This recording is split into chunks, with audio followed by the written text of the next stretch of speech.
Un jour, le roi Darius, roi de l'Empire perse, curieux de connaître un peu plus les peuples qu'il dominait, fit venir des Grecs, qui étaient sous sa domination, ainsi que des Indiens, qui étaient aussi sous sa domination.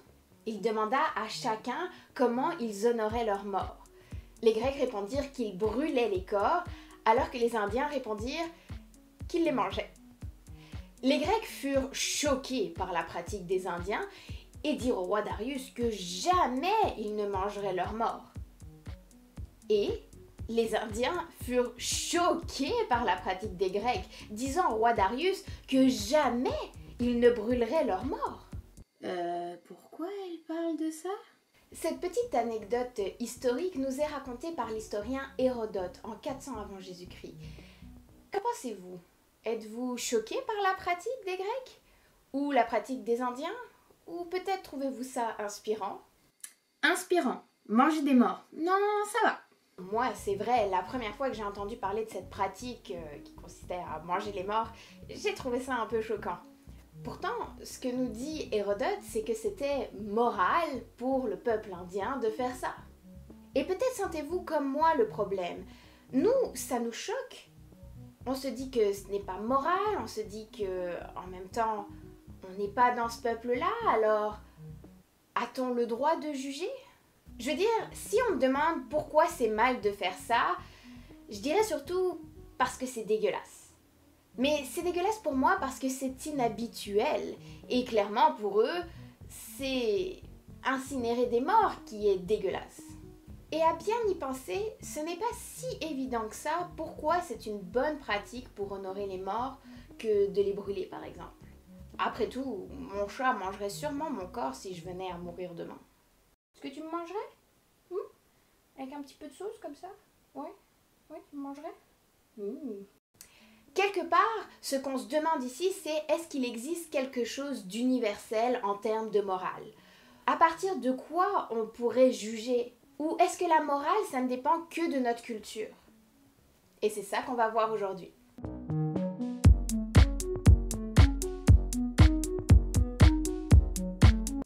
Différentes cultures amènent à différentes morales. Ça semble pas mal être une évidence aujourd'hui, surtout dans un monde où on peut voyager autant. Ah oui, t'as beaucoup voyagé dernièrement, toi. En 1934, Ruth Benedict, une anthropologue américaine, va d'ailleurs publier un papier concernant ce qu'on appelle en philosophie le relativisme moral, et plus particulièrement le relativisme moral culturel. Avec le développement des études en anthropologie au début du siècle dernier, on apprend de plus en plus sur les autres cultures du monde. Elle va d'ailleurs répondre aux théories évolutionnistes de son temps qui soutenaient l'existence de civilisations culturellement et moralement inférieures et qui soutenaient que, évidemment, la culture occidentale était la plus développée. Ce que souligne Benedict, c'est que ce qui nous semble moral chez nous est en fait de l'ordre de l'habitude. Et ce que l'on trouve anormal ailleurs, c'est juste des choses inhabituelles. À partir de là, c'est un non-sens, selon Benedict, de penser qu'il y a des habitudes qui sont plus morales que d'autres. Car en fait, la morale dépend de la culture dans laquelle on se trouve.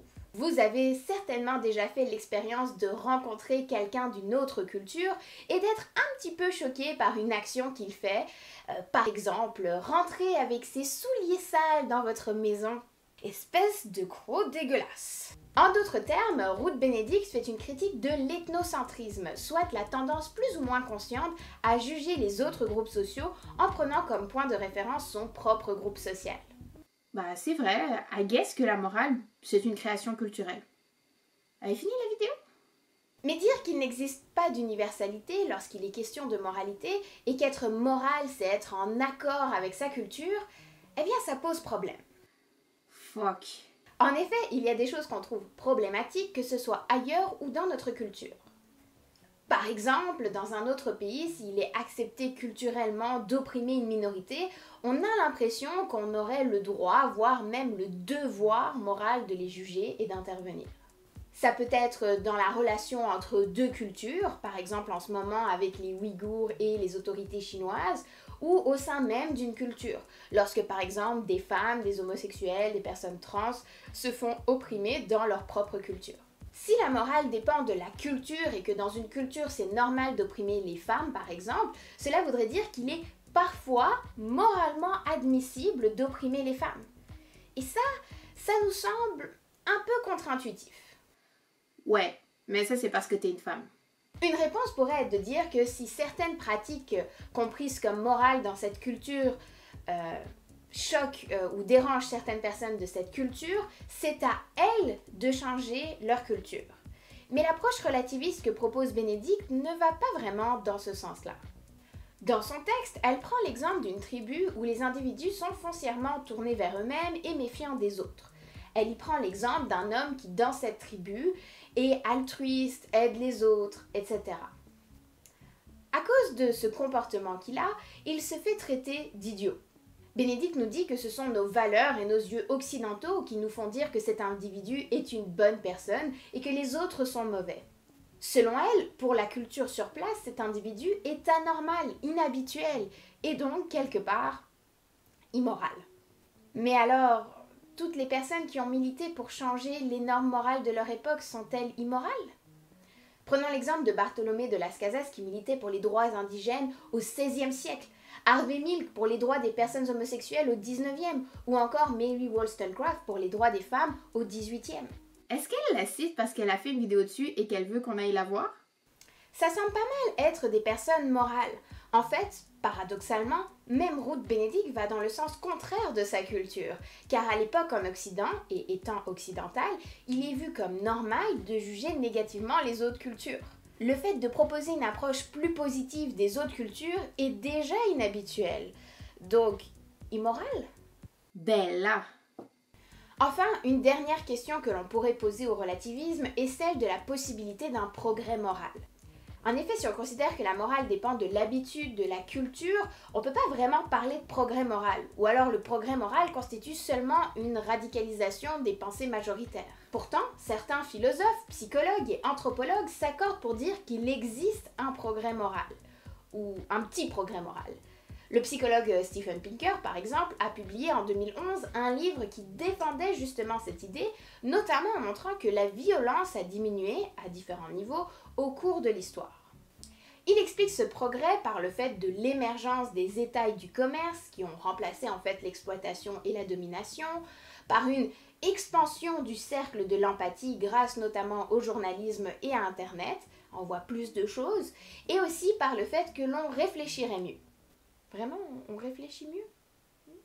Est-ce qu'objectivement, on peut dire qu'on s'est amélioré comme espèce humaine? À vous d'en juger. Si on considère que certaines choses sont inacceptables partout dans le monde, peu importe la culture, que le fait que certaines minorités peuvent défendre une position plus morale que la majorité et qu'il existe un progrès moral, alors on doit reconnaître une certaine universalité dans la morale. Cette position, c'est ce qu'on appelle en philosophie l'universalisme moral. C'est la position qui considère qu'il existe un certain nombre d'intuitions ou de tendances comportementales universelles. En biologie, en psychologie et même en ethnologie, certaines études semblent montrer qu'il existe peut-être un certain sens moral inné. Chez les singes, on retrouve le concept d'injustice et d'altruisme. Les bébés font certaines distinctions entre le bien et le mal. Il y a donc peut-être quelque chose d'universel. En philosophie, on cherche depuis longtemps cette morale universelle, la seule unique norme, la seule unique valeur. C'est d'ailleurs cette recherche que vous apprenez dans les cours d'éthique. Mais dis-nous, c'est quoi la norme universelle qu'on en finisse? Mais trouver une norme universelle, c'est difficile. Ouais, c'est difficile. Parce que Ruth Benedict a quand même soulevé un très bon point. On a tendance à assumer que c'est notre façon de voir les choses qui est la bonne. Aujourd'hui, juste avec l'étude des biais cognitifs en psychologie, on se rend compte à quel point on a de la difficulté à être objectif.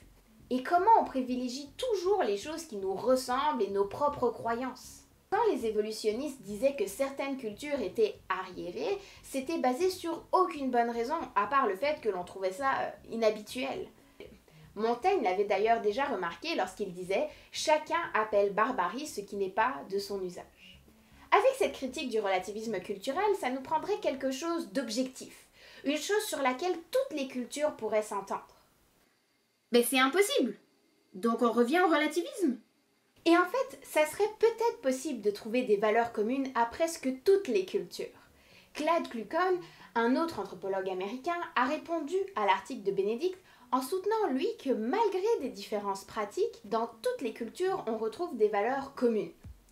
Il prend l'exemple du meurtre ou de l'inceste, qui sont vus négativement partout. Pour lui, s'il existe des différences de pratiques, cela ne signifie pas forcément qu'il y a une différence de valeur. On pourrait très bien tomber d'accord sur une même valeur, mais être en désaccord sur comment la mettre en pratique. Si je reviens au cas présenté par Hérodote, on pourrait certainement se mettre d'accord sur le fait que honorer nos morts est une bonne valeur. Et c'est d'ailleurs une valeur que partagent les deux peuples en question. C'est juste qu'en pratique, ils n'agissent pas de la même manière. Ouais, ok.